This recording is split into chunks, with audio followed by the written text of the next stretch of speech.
চেম্বারে আপনার চেম্বারে যাওয়ার আগে দেখা করে জাস্ট ঘোষণা করলো সোজা মিটিং থেকে চলে এসেছে। আরো একটা মিটিং আছে, 3 জায়গায় যেতে হবে, 3টা ডিপার্টমেন্টে আমি একটা ডিপার্টমেন্ট মিট করি।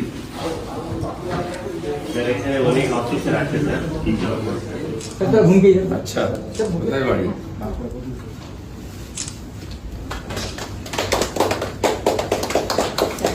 দেশি আর ফুল টুল দেবেন না?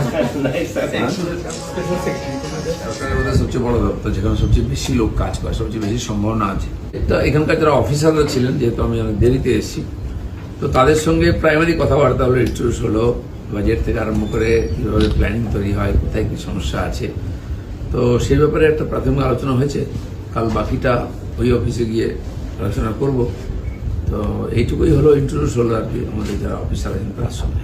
অনেকদিন রিক্রুটমেন্ট হয়নি, এমপ্লয়ি নেই, এমন পঞ্চায়েতে যেখানে কোনো অফিসার নেই কাজ করবে, প্ল্যানিং করার লোক নেই, রেজিস্ট্রেশনের লোক নেই, তারপরে তো ফান্ডের প্রবলেম আছে। তো এটা অলরেডি কথা হয়েছে, আমাদের সিএম বলেছেন, মাননীয় কৃষিমন্ত্রী এসেছিলেন, তার কাছেও কথা হয়েছে। ফান্ড ধীরে ধীরে তারা, যেমন আবাস যোজনার ফান্ড আসবে, জিরামজির ফান্ড আসবে, কথা হয়ে গেছে, আসতে থাকবে। তো সেই অনুযায়ী তার সঙ্গে রিক্রুটমেন্টও করতে হবে, ম্যান পাওয়ার নাহলে খরচা করবে কি। এটা আজকে সেক্রেটারি সাহেবের সঙ্গে কথা